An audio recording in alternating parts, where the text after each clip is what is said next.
What if I told you that in order to win in the game of life, you must play it like the game of chess. Each move, you must be able to think and not allow your emotions to overpower your ability to think. It boils down to being emotionally reactive to life or logically responding to life. There's a difference. Either way, you're not wrong. However, there's a different experience. You see, for me, I'm the guy who had over 30 jobs in his life. And I would quit those jobs simply because of what I felt. My emotions were overpowering my logic. You see, once I quit those jobs, I didn't have a way to pay my bills. So I wasn't thinking. And we all have been in those situations where you're reacting and you look back and say, what was I thinking? Right? We all been there. It's okay. But the problem is when we carry that mindset into our relationships with our family, our friends, our partner, even our kids. When we allow our emotions to overpower our logic, it damages the relationship. Simply because when you're not able to think, you're not able to make the right moves. And I, myself, I carried that into my relationships with my first marriage. Married, 8 years later, separated, divorced, leaving my 5-year-old autistic son without his normal routine. If you know anything about autistic kids, they love their routine. But because of my emotions and my inability to express those emotions, I decided to dissolve the marriage. And that cycle continued. 10 years later, remarried. 8 years in, same pattern, same cycle. Found myself separated once again. This time with an 8-year-old daughter.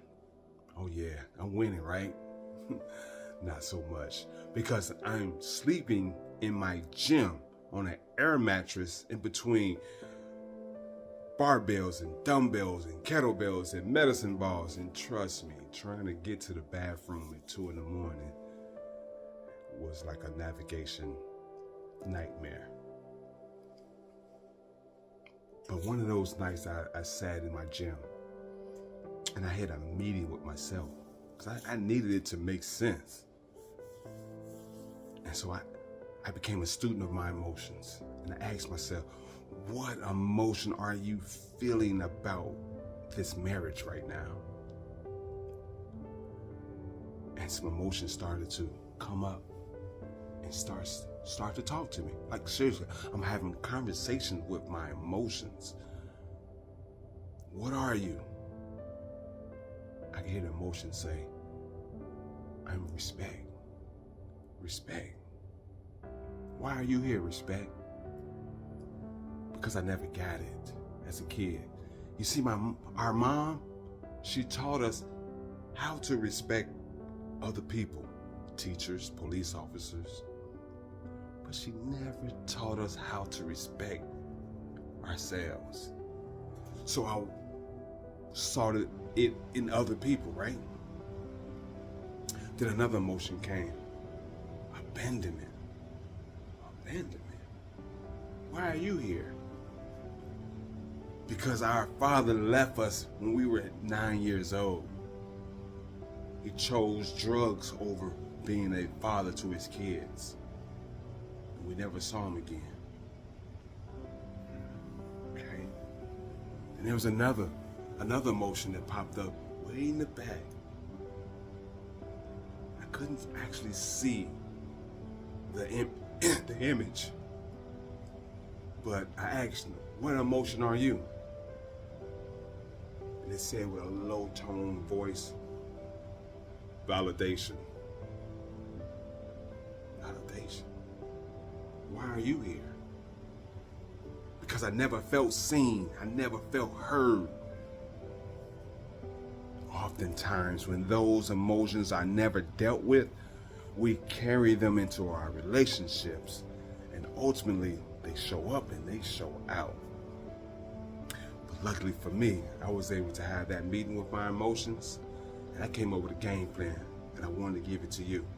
It was 3 moves, and I was able to call checkmate. Whenever those emotions start to rise up, number 1, identify yourself. What are you? I want to validate the emotion, whether it's respect, whether it's abandonment, whether it's self-worth. What are you? Why are you here? Tell me, why are you showing up right now? Because oftentimes we find those emotions came from childhood. So why are you showing up now? I'm almost 50. Why are you showing up now? Because I never dealt with it. But this time, I have a game plan. So I asked them what? I asked them why. Now here's the most important question to ask your emotions. I need you to listen to me. It's how can I articulate these emotions that I feel inside of me so I'm not disconnected from my family, my friends, my partner, my co-workers, whoever.